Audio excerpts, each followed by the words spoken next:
Good morning dear students, कैसे हैं आप सब लोग। हम 11th क्लास का चैप्टर नंबर 3 पढ़ रहे हैं, classification of element and periodicity in properties की classification of element and periodicity in properties. तो क्लासिफिकेशन ऑफ एलिमेंट को हमें क्लासिफिकेशन क्यों करना पड़ा? क्योंकि हमारे पास बेटा बहुत सारे एलिमेंट थे और प्रत्येक एलिमेंट की अलग अलग प्रॉपर्टी हम याद रख पाना हमारे लिए टिपिकल था। लगभग 118 एलिमेंट डिस्कवर हैं। 118 एलिमेंट अगर अलग अलग क्लासिफाई हो, उनके अलग एक एलिमेंट की अलग प्रॉपर्टी हम पढ़ें, फिर दूसरे की पढ़ें, तो इस टाइप से याद रख पाना मुश्किल काम था। हमने क्या किया, जिन ग्रुप की प्रॉपर्टी, जिन एलिमेंट की प्रॉपर्टी आपस में मिलती थी उनकी ग्रुपिंग करवा दी, उनको एक ग्रुप में रख दिया। जिनकी प्रॉपर्टी नहीं मिलती थी उनको अलग से सेपरेट कर दिया। अब हम एक जैसी प्रॉपर्टी जिनकी मिलती हैं, उनकी केमिकल प्रॉपर्टी, फिजिकल प्रॉपर्टी सारी सेम होती हैं, तो हमें ज्यादा प्रॉब्लम नहीं होती। आपने छोटी क्लास में 10th क्लास में मैंने कल आपको टेस्ट भी बोला था कि Dobereiner triads, Newlands law of octaves and Mendeleev periodic table, इनका आपने बेसिस पढ़ा। इनका बेसिस क्या था? Increasing atomic number. Dobereiner triads ने क्या बताया? 3-3 एलिमेंट की ग्रुपिंग करवाई, 3-3 एलिमेंट को ग्रुपिंग करवाया। अगर हम 2 एलिमेंट का मास जानते हैं तो बीच वाले एलिमेंट का मास एवरेज करके निकाल सकते हैं, ये डोबरनियर ट्रेड्स ने बोला। न्यूलैंड्स लॉ ऑफ ऑक्टेव्स क्या कहता है कि इसका भी जो बेस था वो इंक्रीजिंग एटॉमिक नंबर था, एटॉमिक मास था, एटॉमिक नंबर नहीं बेटा, एटॉमिक मास था। तो डोबरनियर ट्रेड्स ने भी ना, न्यूलैंड्स लॉ ऑफ ऑक्टेव्स ने भी बोला कि एक 60वां जो एलिमेंट आता है, 8वां एलिमेंट जो रिपीट होता है, उसकी प्रॉपर्टी ऊपर वाले ग्रुप से मिलती है। न्यूलैंड्स लॉ ऑफ ऑक्टेव्स आपने पढ़ा होगा। ऑक्टेव्स का मतलब 8, जो 8वां एलिमेंट है वो क्या होता है, उसकी प्रॉपर्टी ऊपर वाले एलिमेंट से मिलती है। मान लीजिए मैं बात करूं न्यूलैंड्स लॉ ऑफ ऑक्टेव की, lithium, beryllium, boron, carbon, nitrogen, oxygen, fluorine, neon, उसके बाद कौन आएगा बेटा?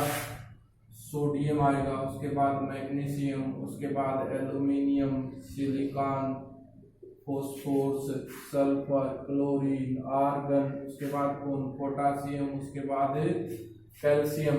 देखो 1 2 3 4 5 6 7, यहाँ से अगर इस एलिमेंट को छोड़ के इसे अगला 8 गिने, 1 2 3 4 5 6 7, 8वें एलिमेंट की प्रॉपर्टी ऊपर वाले से मिलती है। यही आपने न्यूलैंड्स लॉ ऑफ ऑक्टेव पढ़ा था। इसके बाद आपने कहा था कि कैल्शियम के बाद एप्लीकेबल नहीं है, इसका लिमिटेशन आ गया था। कैल्शियम तक तो बात सही थी, इसके बाद ये एप्लीकेबल नहीं था। उसके बाद हमने इसके लिमिटेशन को देखते हुए मेंडलीव पीरियोडिक टेबल पढ़ी। मेंडलीव के समय ओनली 63 एलिमेंट नोन थे। मेंडलीव ने 63 कार्ड बनाए, 63 कार्ड बनाए, ऐसे गत्ते के कार्ड बनाए, उसके ऊपर प्रत्येक एलिमेंट का नाम लिख लिया, उसकी प्रॉपर्टी लिख ली, जिनकी प्रॉपर्टी मिलती थी उनका ग्रुप करवा दिया, ग्रुप टुगेदर करवा दिया। मेंडलीव पीरियोडिक टेबल का भी जो बेस था वो क्या था? मेंडलीव पीरियोडिक टेबल का भी बेस क्या था? Increasing atomic number. उसकी कुछ कमियां रही, अनॉमलस पोजीशन ऑफ हाइड्रोजन, हाइड्रोजन का पोजीशन नहीं बता पाया पीरियोडिक टेबल में, हाइड्रोजन कहाँ आएगा। दूसरा, पोजीशन ऑफ आइसोटोप नहीं बता पाया, पोजीशन ऑफ आइसोटोप की, आइसोटोप को हम पीरियोडिक टेबल में कहाँ रखें। कुछ एटॉमिक नंबर को मिसलीडिंग किया उसने। जो कोबाल्ट होता है, कोबाल्ट होता है और निकिल होता है, इसका मास होता है 59.8 और इसका मास होता है 59.5। कहता है कि इंक्रीजिंग एटॉमिक मास के अकॉर्डिंग निकिल पहले आना चाहिए था, कोबाल्ट बाद में आना चाहिए था, लेकिन ऐसा है नहीं। ये भी मिसलीडिंग बिहेवियर है इसका, मीन्स लिमिटेशन रही है इसकी, ये लिमिटेशंस रही हैं इसकी। किसकी? मेंडलीव पीरियोडिक टेबल की। इसमें से पर्सन पूछ सकता है मेंडलीव पीरियोडिक टेबल के ऊपर क्या है, इसके सिग्निफिकेंस क्या है, या फिर इसकी लिमिटेशंस क्या है। तो ये बातें आपने छोटी क्लास में पढ़ी थी। अब आप पीरियोडिक टेबल के बारे में जानते हैं। पीरियोडिक टेबल में कितने ग्रुप होते हैं? 18 ग्रुप होते हैं भाई। पीरियोडिक टेबल में कितने ग्रुप होते हैं? 18 ग्रुप होते हैं और 7 पीरियड्स होते हैं। पीरियोडिक टेबल में 18 ग्रुप होते हैं, इस टाइप से 18 ग्रुप होते हैं। इसको ग्रुप बोलते हैं हम, 18 ग्रुप होते हैं ऐसे, इस टाइप से चलते जाते हैं। और टोटल पीरियोडिक टेबल में 1 2 3 4 5 और यहाँ 18 तक खत्म होते हैं। तो इस टाइप से 7 पीरियड होते हैं। ये जो लाइन होती है हॉरिजॉन्टल नहीं वर्टिकल बोलेंगे इनको, तो ये क्या है पीरियड्स हैं। कितने 7 ग्रुप, कितने 18 ग्रुप एलिमेंट के 18 ग्रुप बने। अदरवाइज ऐसे याद रखते तो हमारे लिए बहुत मुश्किल था। ये मॉडर्न पीरियोडिक टेबल की बात कर रहा हूं भाई, मैं मॉडर्न पीरियोडिक टेबल के अंदर की बात कर रहा हूँ। मॉडर्न पीरियोडिक टेबल में कितने ग्रुप हैं, कितने पीरियड हैं। मॉडर्न पीरियोडिक टेबल आप याद भी रख सकते हैं, मैंने याद करने का तरीका लिखवाया हुआ है। अगर किसी को पीरियोडिक टेबल याद नहीं है पूरी तो वो कमेंट करके बताए, मैं फिर से लिखवा दूंगा कि मॉडर्न पीरियोडिक टेबल को हम कैसे याद रख सकते हैं। Helium, lithium, beryllium, boron, hydrogen, lithium, sodium, potassium, rubidium, caesium, francium. इसके बाद यहाँ क्या लिखते हैं बेरिलियम, मैग्नीशियम, कैल्शियम, स्ट्रोंशियम, बेटा आखिरकार सेंट्रो, बेरियम और रेडियम। इस टाइप से ये फर्स्ट ग्रुप के एलिमेंट हैं, ये सेकंड ग्रुप के एलिमेंट है। देखो पीरियड कितने first, second, third, fourth, fifth, sixth और 7 पीरियड है। ऐसे ग्रुप कितने हैं 18 है। अगर किसी को ये पूरी पीरियोडिक टेबल याद नहीं है तो मैं पूरी पीरियोडिक टेबल बोर्ड पे याद करने का तरीका बता दूंगा भाई, कैसे याद रखते हैं। नेक्स्ट हम बात डिस्कस करते हैं modern periodic law. Modern periodic law, modern periodic law.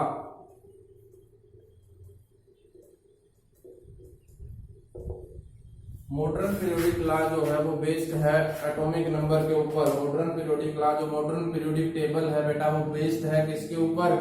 Modern periodic table है वो बेस्ड है बेटा किसके ऊपर, किसके ऊपर बेस्ड है एटॉमिक नंबर के ऊपर। फंक्शन है वो किसका एटॉमिक नंबर का। Modern periodic law state that physical and chemical properties of element is a periodic function of their atomic number. उसकी चाहे एटम की चाहे फिजिकल प्रॉपर्टी हो चाहे केमिकल प्रॉपर्टी हो, वो पीरियोडिक फंक्शन है किसका of their atomic number. That is element are arranged in order to their increasing atomic number. जो एलिमेंट अरेंज किए गए हैं, मॉडर्न पीरियोडिक लॉ क्या कहता है, जो एलिमेंट अरेंज किए गए हैं उनका बेस क्या है increasing atomic number. Increasing atomic number उनका बेस क्या है increasing atomic number. The element with similar properties are repeated after certain regular of interval. The element of similar properties repeated after certain time, after certain interval. देखिए बेटा ध्यान दे, मान ले मैं periodic table थोड़ा सा ड्रा करता हूँ, खुद नहीं लिख रहा हूँ, पूरी अगर आप कहेंगे तो लिख देंगे helium, lithium, sodium, potassium, rubidium with beryllium, magnesium, calcium. उसके बाद यहाँ कौन होता है हीलियम होता है। उसके बाद यहाँ कौन होता है boron, carbon, nitrogen, oxygen, fluorine, neon. उसके बाद यहाँ क्या होता है aluminium, silicon, phosphorus, sulphur, chlorine, argon. देखो बेटा इसका एटॉमिक नंबर 1, इसका एटॉमिक नंबर 2। देखो तीसरा जो एटॉमिक नंबर आया वो रिपीट हो गया after certain interval. Means hydrogen की और लिथियम की प्रॉपर्टी मिलती है, इसका मतलब ये है। इसके बाद इसका एटॉमिक नंबर कितना 4, increasing atomic number 5, 6, 7, 8, 9, 10। Certain interval के बाद जो 11वां एलिमेंट है उसकी प्रॉपर्टी ऊपर वाले एलिमेंट से मिलती है, ऊपर वाले एलिमेंट से रिपीट होती है। ये क्या है modern periodic law. Modern periodic law ये क्या है मॉडर्न पीरियोडिक लॉ। आ गई बात समझ में। अब नेक्स्ट है cause of periodicity. Cause of periodicity. Periodicity क्या होता है, पीरियोडिक मोशन क्या होते हैं, पहले मुझे बताओ। पीरियोडिसिटी पढ़ रहे हैं, पीरियोडिक मोशन क्या होते हैं बेटा। पेंडुलम का मोशन जो है वो कैसा होता है पीरियोडिक होता है। मान लीजिए इस पॉइंट के ऊपर आना है, वो सर्टेन इंटरवल के बाद इस पॉइंट के ऊपर आएगा, मींस प्रत्येक पॉइंट रिपीट करेगा सर्टेन इंटरवल के ऊपर। तो ऐसा ही पीरियोडिक फंक्शन है ये। तो कोज ऑफ पीरियोडिसिटी है the cause of periodicity properties is the repetition of similar outer electronic configuration of regular interval। ध्यान दे बेटा, मैंने ये लिखा हुआ टेबल, मान लीजिए मैं हाइड्रोजन का इलेक्ट्रॉनिक कॉन्फ़िगरेशन लिखता हूं, तो क्या 1s1 इलेक्ट्रॉनिक कॉन्फ़िगरेशन अब आपको आ जाना चाहिए। जिसको भी नहीं आता वो कमेंट करके मुझे बताए, मैं एक बार फिर बता दूंगा। लिथियम का एटॉमिक नंबर 3 है, तो इसका इलेक्ट्रॉनिक कॉन्फ़िगरेशन क्या 1s2 2s1। सोडियम का इलेक्ट्रॉनिक कॉन्फ़िगरेशन लिखूं मैं 1s2 2s2 2p6 2 2 4 और 6 10 3s1। देखो लास्ट सेल में कितना कितना इलेक्ट्रॉन 1 इलेक्ट्रॉन है। लास्ट सेल में इनके एक इलेक्ट्रॉन है, इसलिए इनकी प्रॉपर्टी ये रिपीट होते हैं सर्टेन इंटरवल के बाद, इनकी आउटर इलेक्ट्रॉनिक कॉन्फ़िगरेशन मिलती है, इसलिए रिपीट होते हैं। ऐसे मैग्नीशियम में देख सकते हैं आप 4 है 1s2 2s2। इसका अगर मैग्नीशियम का देखें 1s2 2s2 2p6 3s2। बाहर वाले सेल में देखो कितने इलेक्ट्रॉन 2 इलेक्ट्रॉन। ऐसे कैल्शियम का 1s2 2s2 2p6 3s2 3p6 4s2। Last वाले सेल में कितने 2 इलेक्ट्रॉन है, इसलिए रिपीट होते हैं ये, इसलिए कोज है पीरियोडिसिटी का कारण ये है। मान लीजिए आपसे पूछे बेरिलियम और एल्यूमिनियम आपस में रिपीट क्यों होते हैं, तो बोरोन की electronic configuration 1s2 2s2 2p1 2 2 4 और 1 5। एल्यूमिनियम की electronic configuration 1s2 2s2 2p6 3s2 3p1।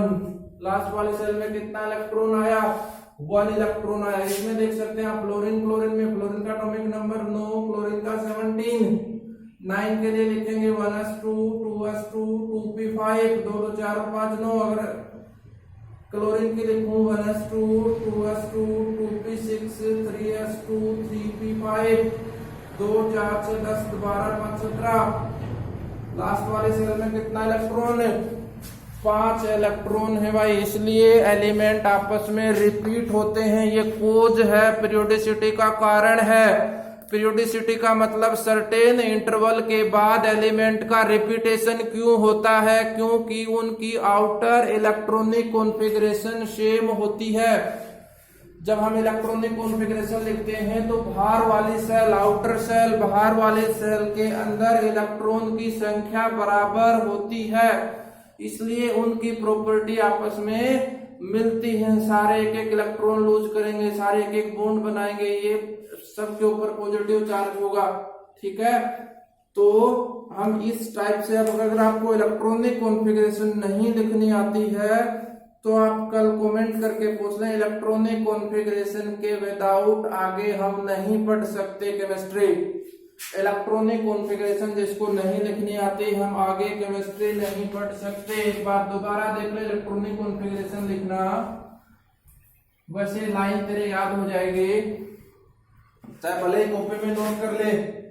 पहले तो लिखेगा 1s, उसके बाद लिखेगा 2s 2p, उसके बाद लिखेगा 3s 3p 3d, उसके बाद लिखेगा 4s 4p 4d 4f, उसके बाद लिखेगा 5, उसके बाद लिखेगा 5s 5p 5d 5f, उसके बाद लिखेगा 6s 6p 6d 6f, उसके बाद लिखेगा 7s 7p 7d 7f और लाइन लगाएगा ऐसे।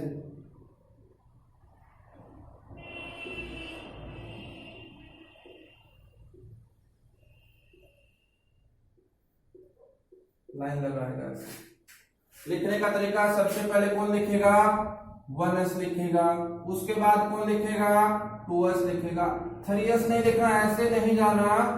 कैसे जाना है, पीछे से ऐसे आना है। कौन लिखेगा 2p, उसके बाद कौन लिखेगा 3s, उसके बाद 3s के बाद सीधा 4s नहीं, क्या लिखना है 3p, उसके बाद क्या लिखना है 4s। सो जितना हमें चाहिए उतनी लाइन लिख सकते हैं। अब दूसरी बात का ध्यान ये देना है, जो s ऑर्बिटल होती है वो एक होती है s ऑर्बिटल, और एक ऑर्बिटल में कितने इलेक्ट्रॉन आ सकते हैं, मैक्सिमम 2 इलेक्ट्रॉन, ये पावलीज ने बताया। तो s ऑर्बिटल में हमें 1 या 2 इलेक्ट्रॉन भर सकते हैं। एक चाहिए तो 1 भर दें, 2 की जरूरत हो तो 2, 2 से ज्यादा इलेक्ट्रॉन नहीं आएंगे इसमें।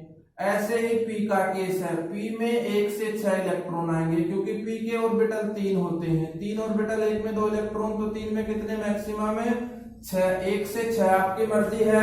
अगर 1 से काम चलता है तो 1 भर दें, अगर 6 भरने हैं तो 6 भर दें। फुलफिल्ड होने के बाद आगे चले, उसके बाद डी में कितना इलेक्ट्रॉन 1 से 10 इलेक्ट्रॉन, उसके बाद एफ में 1 से 14 इलेक्ट्रॉन। किसी की भी अब इलेक्ट्रॉनिक कॉन्फ़िगरेशन लिखते हैं, आपने ऐसा नहीं करना है।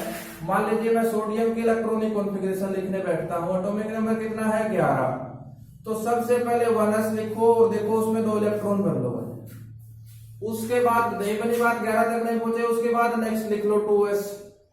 एस में मैं जानता हूं मैक्सिमम कितने इलेक्ट्रॉन आ सकते हैं 2 इलेक्ट्रॉन, कितने हो गए 4, नहीं बनी बात। उसके बाद देख लो भाई 2p, पी में कितने इलेक्ट्रॉन आ सकते हैं 6, 2 तो 4 और 6 10। उसके बाद और भी लिखना पड़ेगा मुझे क्या 3s, 10 हो गए। एस में कितना इलेक्ट्रॉन आ सकता है, हमें चाहिए उतना 1 से 2 अपनी मर्जी से। ऐसा पहले ना करें, ऐसा ना कर दें 1s1 2s1 2p में 5 भर दें। पहले इलेक्ट्रॉन को फुलफिल्ड करें, जितने मैक्सिमम आ सकते हैं। अगर आगे चलना है तो उसके बाद चले, और उससे भी आगे चलना है तो ये फुलफिल्ड होते हुए चले, मैक्सिमम जितने इलेक्ट्रॉन आ सकते हैं। इस बात को ध्यान रखते हुए आप इलेक्ट्रॉनिक कॉन्फ़िगरेशन लिख सकते हैं किसी भी एलिमेंट का। आगे बात समझ में, एक बार लिख के देखेंगे आप इस इलेक्ट्रॉनिक कॉन्फ़िगरेशन को। बहुत सारे एलिमेंट के, जितने भी एलिमेंट हैं आपकी किताब में 5 7 10 15 जितने भी एलिमेंट हैं उनके इलेक्ट्रॉनिक कॉन्फ़िगरेशन आप जितनी बनती है लिख के देखना। और अगर फिर भी समझ में नहीं आता है तो कमेंट करके या मैसेज करके जरूर पूछना। भाई इलेक्ट्रॉनिक कॉन्फ़िगरेशन के बिना 3 की 4 की यूनिट मींस केमिस्ट्री ना के बराबर है। इलेक्ट्रॉनिक कॉन्फ़िगरेशन नहीं आती तो आपको केमिस्ट्री में कुछ नहीं आता, ये मान लीजिए। धन्यवाद।